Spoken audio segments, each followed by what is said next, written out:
All right. Hello, everyone.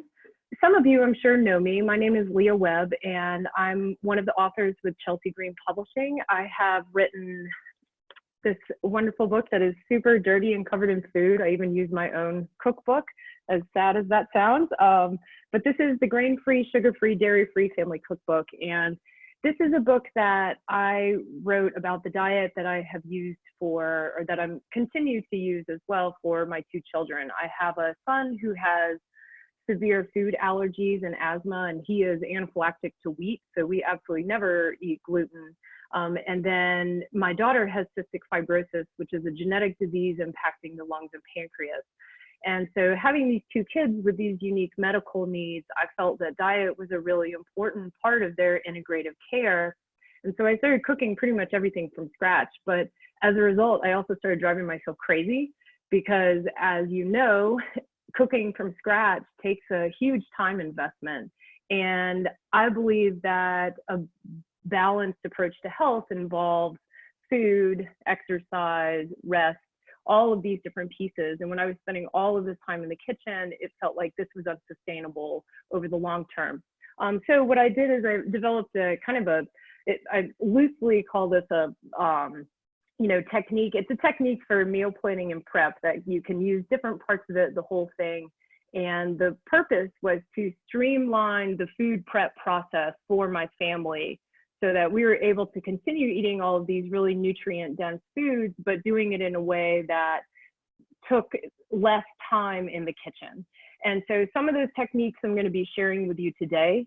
But what I wanted to start by talking about is that my intention for this workshop is to give you some strategies to help simplify your life. This is not necessarily about trying to fix your kids or trying to improve their eating habits or anything like that right now, although I will kind of mention a couple of those pieces towards the end. But I know that personally, I'm feeling like I have this massive responsibility right now with my kids being at home and trying to do homeschooling work and trying to keep them happy and healthy when they don't have access to the things that are normally accessible to them. And so this is not supposed to add to your plate this massive load. It's supposed to give you, a couple of strategies that you feel like you can implement in your daily life that are going to make the meal planning and prep process more easier for you, so that your kids are driving you less crazy when they're asking for snacks all the time.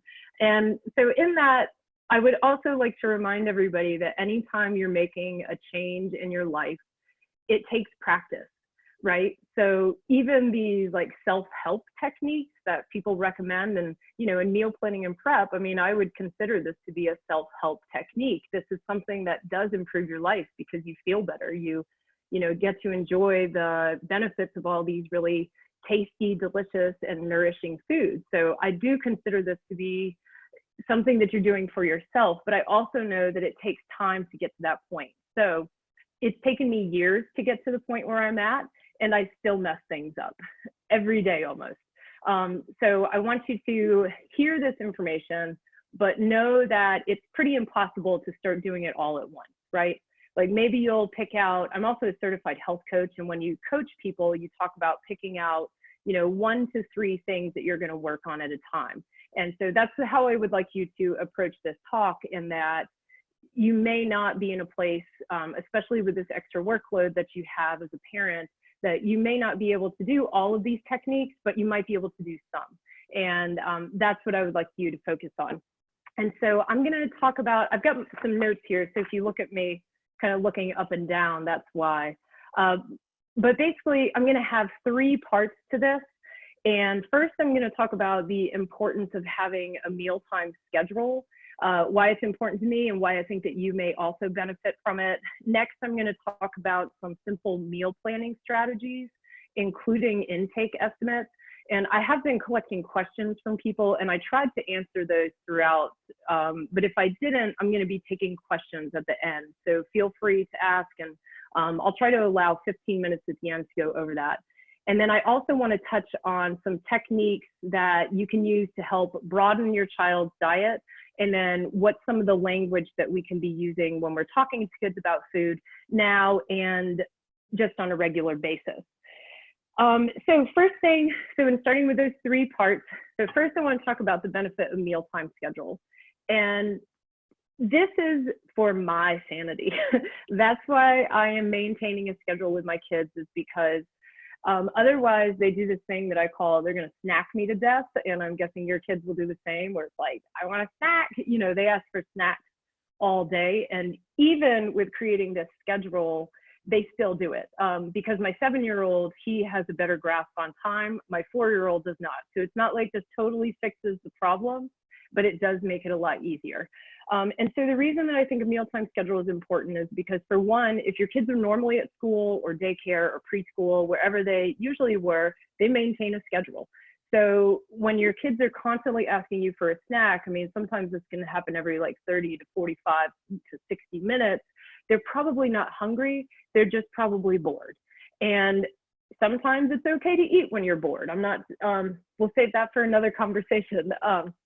But when you have a schedule, it sets an expectation for your kid that they know what's coming, they know what to expect. And I think that kids thrive on schedules. I think that right now, some of this disruption has been hard for them because they don't know what's coming next. They don't know what to do. And so having a mealtime schedule gives them some structure to where they know that meals are coming, they know that they're going to get what they need, but it just might not be right in this moment. And so some general guidelines, you know, kids really need to eat, depending on their age, between every 2 to 4 hours. So my kids are 4 and 7. And this is loose too. I also want you to remember that it's not like a timer goes off at noon and then it's time to eat lunch. You know, we're being a little bit fluid with this schedule as well, but I do want to give you some kind of roundabout times just so that you have an idea of what I'm talking about. So for us, this means that we're having breakfast around 7:30 in the morning. We're having a snack around 10 a.m. So that's 2.5 hours later. In 2.5 hours after that, we're having lunch. And then we're having another snack at 3:30. And then we're having dinner sometime between 6 and 7. So if you notice, these morning meals are a little bit closer together than this afternoon meal, than our afternoon meals. And the reason for that is because in my house, dinner is the biggest meal of the day. This is the meal that I put the most effort into, and is therefore the meal that I want my kids to be hungriest for.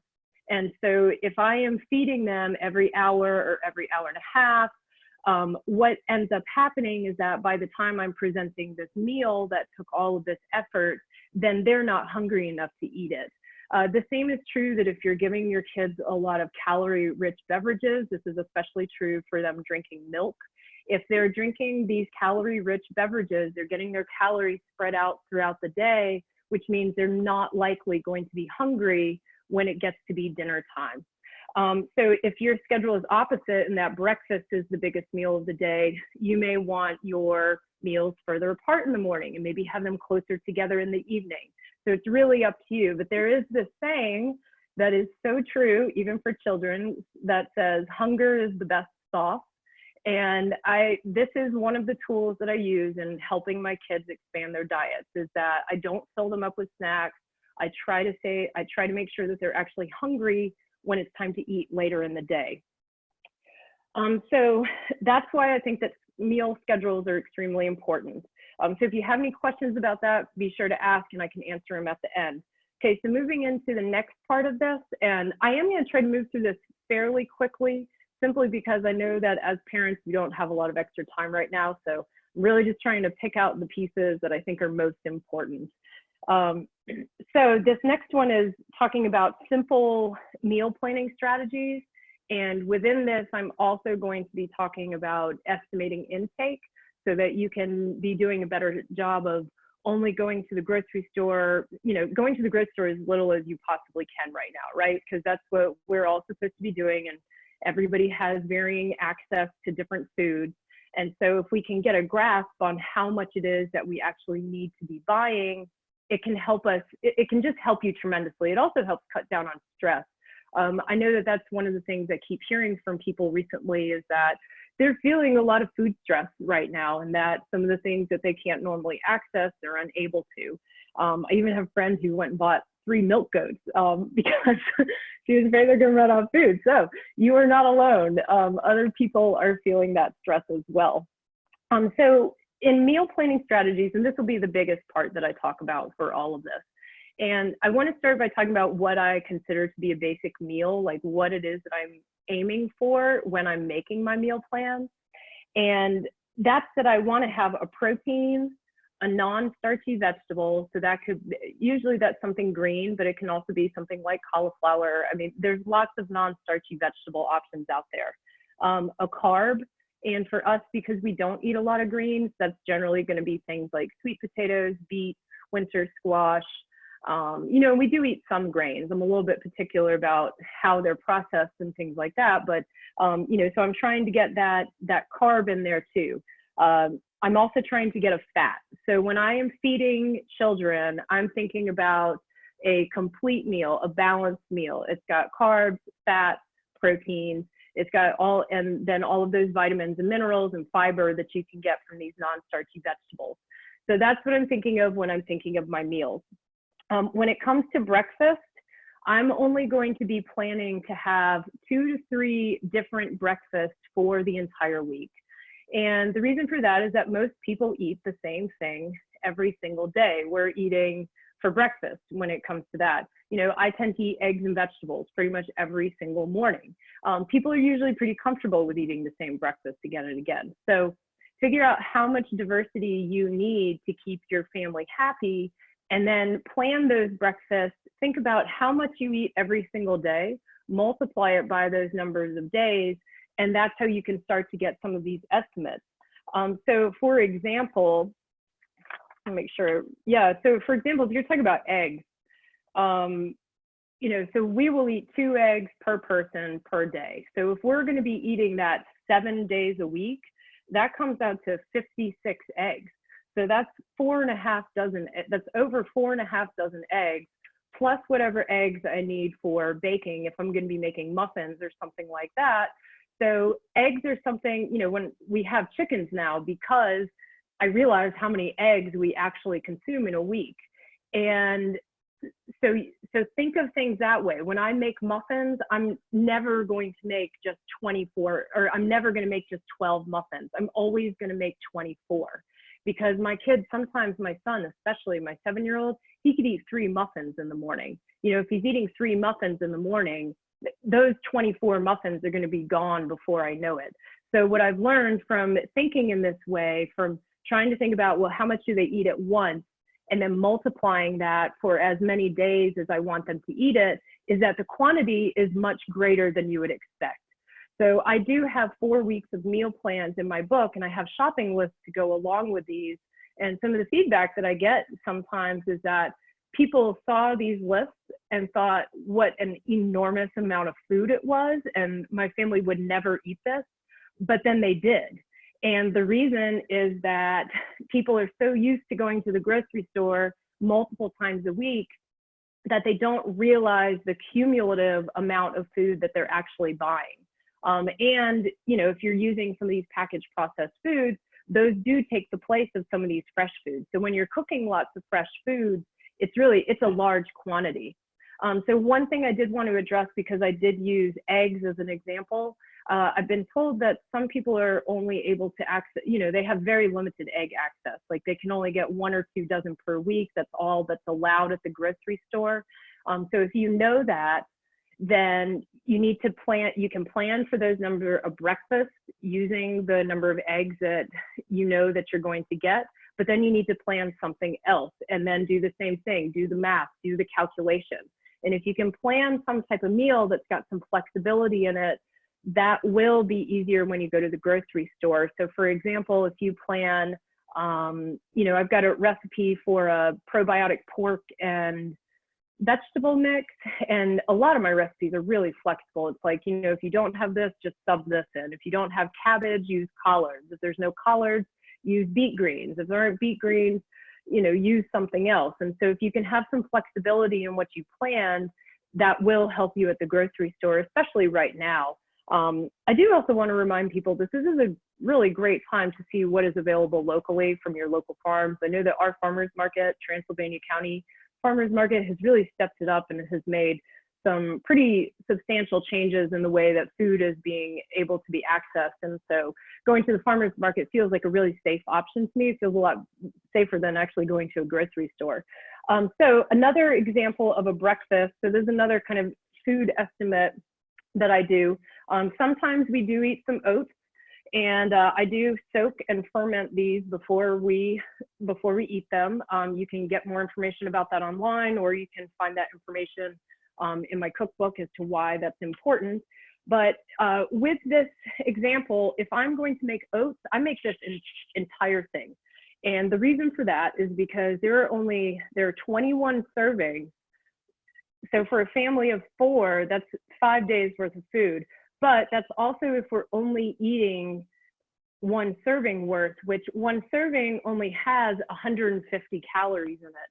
So if you're thinking about an average of a 2,000 calorie diet, which I think is a good starting point, you know, my son is definitely eating that. He might even be eating more. He's probably eating more than that. My daughter's probably eating a little less.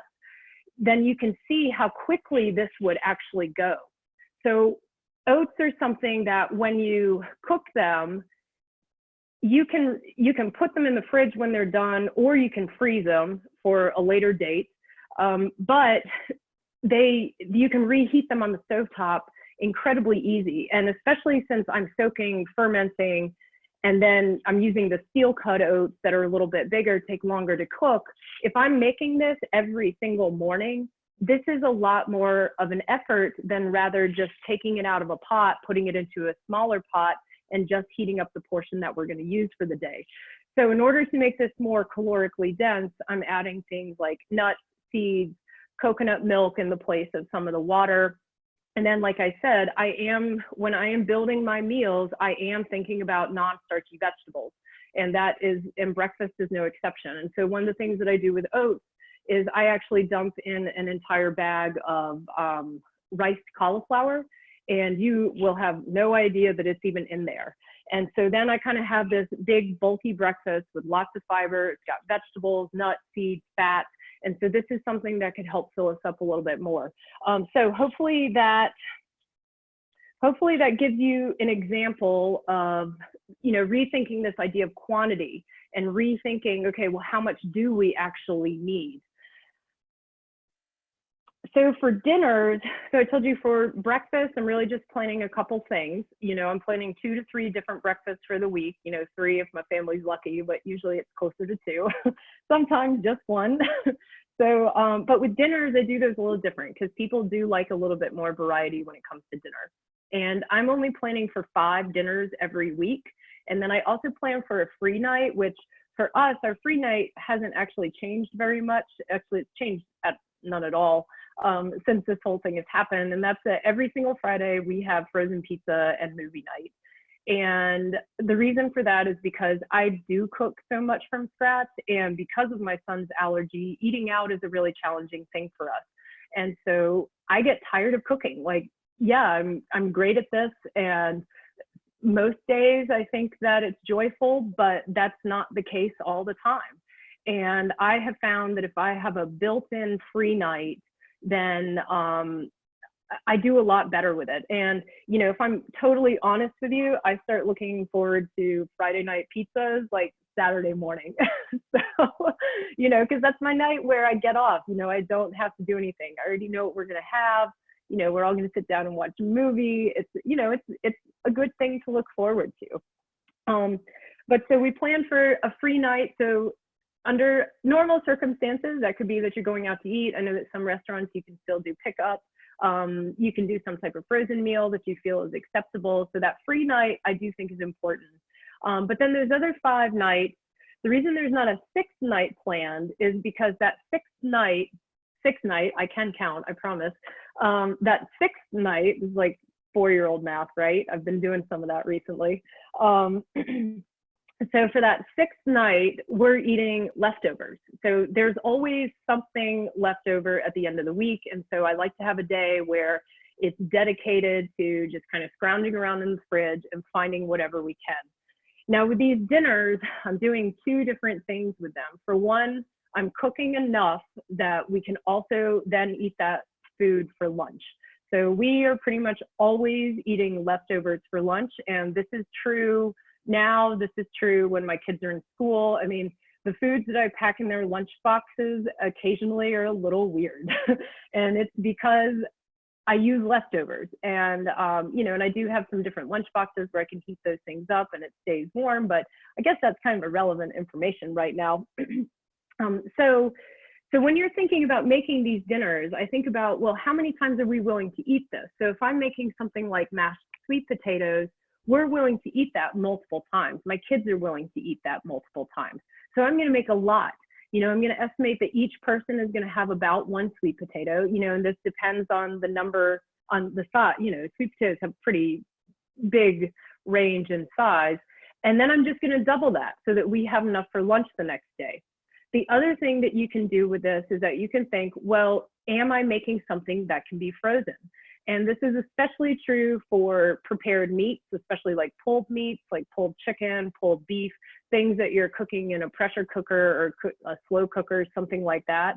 When I make for example, whole chickens, when I roast whole chickens, I'm usually roasting a minimum of 2, and I have roasted as many as 5 at a time. And the reason for that, and the other thing is that I'm not buying a small chicken. I'm not buying a 2-pound chicken. I'm buying a 5-pound chicken. And the reason for that is because I am always wanting to cook once, eat twice, preferably 3 times, and then maybe freeze some of it. And so with these 5 whole chickens, I'm able to just shove them in a bag, shove them in the freezer, and then I have chicken for the next over month. And so then I put this one big effort into one cooking session, but then it saves me time down the road. And so when you get this system going of adding to the freezer, then you get the option to take from the freezer, right? So then you can, in general, I'm adding about 3 things to the freezer every week and pulling 3 things from the freezer every week. So that automatically cuts down on my workload. But in order for this to work, you are going to buy a lot more food than you would expect. So that means when you do go to buy whole chickens, if you just buy 2, then that's not going to last you as long. If you buy 5, it's going to last you much longer. I hope that makes sense. Another technique for dinner is that I pretty much always recommend making one large salad that can last for the entire week. And the reason for this is that chopping vegetables, this is the part of meals that takes the most time, is the washing, chopping, and cooking of vegetables. And so if I spend time making a salad big enough to feed 20 people that can last for the entire week, it honestly only takes about 15 minutes more had I only made a salad to serve us for that dinner. But then I'm only having to do that task once, then it's done. So, and then I have this great vegetable, this great non-starchy vegetable that I can plug in to other meals, and then we'll end up having a complete meal. The other thing is that salad makes a really great base for leftovers. So it's a good food to have around where you can mix and match. Same is true for soups. With soups, I'm usually making close to 3 gallons at a time, no matter what kind it is. And I did want to show you these. This is called super cubes, and I've talked about these before, but this is a freezing system. These are silicone molds, and these are in 1-cup portions. They also have a 2-cup portion, and then they have other ones as well. But the thing that I like about these is that you can freeze your soups or meats or oatmeal, whatever it is that you're freezing, you freeze them in these compartments. When you pop them out, they make these little bricks that fit exactly 8 to a gallon-sized Ziploc. And the benefit of that is that then you can wash and reuse those Ziplocs, and it makes that food a lot more accessible than just having this like big chunk. Those big frozen chunks, especially once you get into those gallon-sized bags full of soup, they can be hard to manage, they can be hard to thaw out. So this system seems to work a lot better. So a note about non-perishables in the pantry. So I did post earlier showing people that last night I made meatballs. So I made 80 meatballs. I used 2 pounds of beef, a pound of liver, 2 pounds of sausage, and a pound of lentils. So I put a lot of I made a lot of meatballs, and the reason is it doesn't take that much longer to make that many. And so we had that over pasta. So I buy this green lentil pasta as a grain-free thing. And so, but if I'm looking at the serving size, this box only has 2.5 servings. So I know that for dinner, we're gonna need to eat 2 boxes. And then if I want some left over for lunch, I'm gonna actually need to make 4 boxes. So rethink quantity. And then for these non-perishables, these are things that are always stocked in my pantry. So for those who do have my book, there's a pantry item suggestion list on page 49. And what I do is I only have 2 boxes of these left now. So I went ahead and, so yesterday when I went to cook these, saw that I only had 2 boxes left. I went ahead and made my next order, and I ordered 12 more boxes. So I do this because usually you can find sale prices when you're buying in bulk. And then this also turned out to be really convenient for right now because I had a stocked pantry. I had all of these foods, so I wasn't scrambling to collect them. And so I hope hopefully I'm still on. We had oh, can you guys still hear me? Yeah, there we go. You sound great. Okay, thank you. Our Alexa is making noise. She just kind of does that.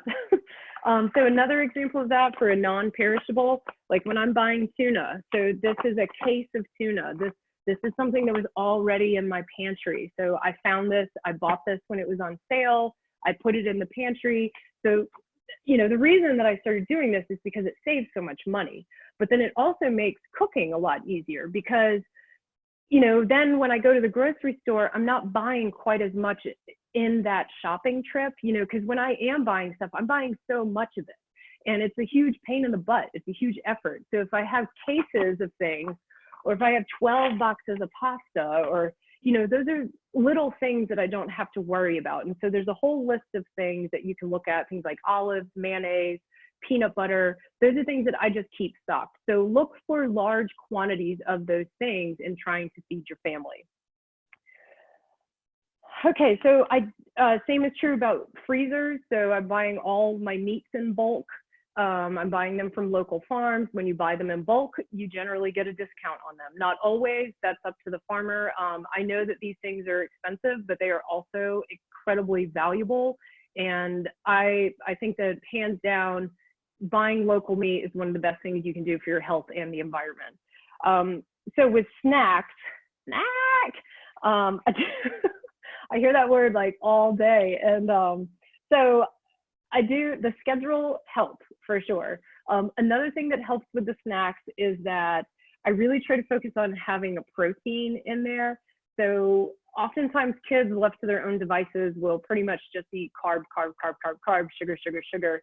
And when they do this, it's kind of setting them up for the blood sugar roller coaster, which is setting them up for intermittent hunger. So if you can, you know, give them a protein along with that carb, it's going to help satiate that, or it's going to help satisfy them for a longer period of time. So a couple strategies with snacks. I'm letting my kids get their own snacks. And I do not do very much for making snacks because I do put so much time into dinner. One, I run out of energy and that's all I've got. I'm not going to make these gorgeous little foo-foo, like Pinterest worthy snacks. I do not have time and I don't particularly have interest. You know, I want my kids just to eat what I've got for them. And so, you know, our snacks are super simple. You know, I'm doing things like fruits with nut butter, fruit with beef jerky. Once a week, I allow them to have, they can eat almond flour crackers with some cheese. And the reason for this is that both of those products are really expensive. I'm buying a raw cheese from a local farmer, and I cannot afford for them to eat that all the time. So when it comes to things like fruit and popcorn, they can pretty much eat that whenever they want, right? Those are the least expensive of the snacks that I'm buying. But when it comes to these other snacks, they only have the choice for that thing like once a week. You know, sometimes I let them have bars too. You know, I do try to give them some choice in this. But here, one of the questions I had asked is, somebody asked, you know, how much is too much? Like, how many bananas is too much during the week? And for one, right now is actually kind of a good time to be practicing this diversity of food because bananas aren't going to last for an entire week, right? Like when I am going to the grocery store, I'm thinking about these fruit purchases. I'm doing this math again. I'm saying my kids get 2 pieces of fruit per day for 7 days. I thought I could do math. I thought I wrote the number down. Here it is. Okay, so for my kids, if they get 2 pieces of fruit per day right now, that's 28 pieces of fruit. So that's not even for myself or my husband yet. So this is what I mean by large quantities. Do the math in the beginning. So like when I go to the grocery store, I don't do this math, right? I've been doing this system long enough that I just know, get a junk load of fruit, you know, my kids are going to eat it. But so with these snack choices, you know, these are kind of their choices, and then they kind of get to deal with it themselves. You know, they know what's available, and then it's up to them just to go and get it when it's the time that they're allowed to do it. So back to this question of how much is too much. So this is a good time to be thinking, okay, well, I'm going to get 10 bananas and that can last for 2 days. But then after that, that choice is gone. And then the choice are oranges and apples and things that actually store really well in the refrigerator. So that's kind of how I'm doing my purchases, is thinking about what can store in a long time. So cabbages, beets, oranges, apples, those are fruits and vegetables that I can put in the refrigerator and know that they can hang out in there for up to a month, depending on, you know, different things. But, you know, if you are starting to feel like your child is eating too much of one thing, then just take that choice away. You don't have to tell them, no, you've had too much banana, no more banana. You know, the language is just, that's not a choice. That will be a choice later, but it's not a choice today. Would you like an apple instead? So that's how you, which is kind of going to lead into this next part, is talking to kids about food. Make sure, oh, and with giving them these choices, what I try to do is just make sure the choices are things that I want them to eat, right? Like if I have Pop-Tarts that are hidden in the forbidden zone, then the kids really want those, right? So if you don't buy the Pop-Tarts and the choices are only the fruit and nut butter and hard-boiled eggs and beef sticks, then your kids are going to eat those things because those are the things that are available. And kids like choice. So if you can give them some power in this area, it's going to feel really good to them. You know, I mean, I do the same thing, like some of these salads that I make, you know, we've been having a lot of salad bar, where I have a big bunch of greens that I've harvested from the garden. And then we have bowls of olives, artichoke hearts, steamed beets, you know, all nuts, all of these different things. And then the kids get to serve themselves. So from those choices, I have chosen the things that I feel like I'm happy with them eating, and then they get to choose what they want. So some people teach this technique as the parent chooses what and when, right? So you're choosing what are those choices, what are you allowing them to choose from, and when are they having that choice? You made the schedule, it's 3 o'clock. Yes, you get a choice. No, it's 2:30. You have to wait a little while. But then they choose how much. So you choose when and what, they choose how much. So if you want to use that as just kind of a general guideline in feeding kids, it can be really valuable. So when I set out this salad bar, you know, if somebody decides that they're going to eat half a cup of nuts and like 1 bite of salad, that's their choice. That's the choice that they made. So in broadening, this is the last piece, and this one is going to go the quickest just because I do, I feel like this is getting a little bit more than I want to get in depth with. And I also think that this is a stressful time right now, and maybe this isn't something you even are interested in hearing about right now. But I think that when we're thinking about feeding kids and trying to broaden their diets and help them develop a more diverse palate for different foods, the number one thing that you can be doing is just setting the example. So you know, if you're eating pretty well and your kid, you know, is eating so-so, just keep doing what you're doing. You know, they are watching, they are learning things more than we realize. And I get glimpses of that every now and then, which, you know, makes me keep going. But, you know, that's the most important piece, is that you're setting the example. And the next important piece is exposure, exposure, exposure, right? So if you don't eat sardines, this is a weird food. Why, you know, if somebody gave you a can of sardines and this is something you never eat, you wouldn't want to eat it. You wouldn't want to smell it even, right? They smell weird. So if you can think of this as being like the child approach to something new, in that if they have never had a red pepper on their plate before and they've never seen one, why in the world would they want to put it in their mouth, right? So it's going to take multiple times of them seeing that food until they're willing to put it in their mouth. And so some of the ways that you can do some healthy exposures, and depending on what your schedule is like right now, is kind of letting your kids play with these certain foods, letting them help you in the kitchen. You know, when you're talking to them about it, it's not saying you should taste it. What does it taste like? It's, oh, I wonder what happens when we break it in half. Or what happens when can you stack them up? You know, with cucumbers and some of these other things, it's like, can you make a stack of cucumbers? Let's see if you can do that. What happens when you push your thumb through the middle, right? This is like exploratory play with food. You're not talking about putting it in their mouths. You're not talking about eating it. You know, with peas, you can say, I wonder what's on the inside. You know, you open the pea up and, oh, there's seeds on the inside, right? So this is the way that you encourage children to expand their palates. You do it through play, through exposure, through seeing you eat different things. So if you were feeling like this would be fun or an interesting activity to do with your kid, I mean, these are things that you could be doing now. Or you could not be doing them and saving it for a time when it feels more manageable. Yeah, and the last point that I want to say is that, you know, kids, when you're talking to them about foods, you're not necessarily saying this is good and this is bad. You're just saying this is food, and you're really talking about a lot of the benefits of eating diversity. So when I talk to them about red foods, I say it's good for your heart, it's good for your blood. Orange foods will help you see at night. Green foods are good for your lungs, they help you breathe. Yellow foods help you heal wounds, right? I'm not saying, no, you can't eat sugar, sugar is bad. I'm saying, yeah, sometimes, yeah, it's okay to eat sugar, but let's also find something green to eat today. Do you see what I mean? You have this positive mindset when it comes to talking to young kids about food. And this does change once they get into middle school and beyond.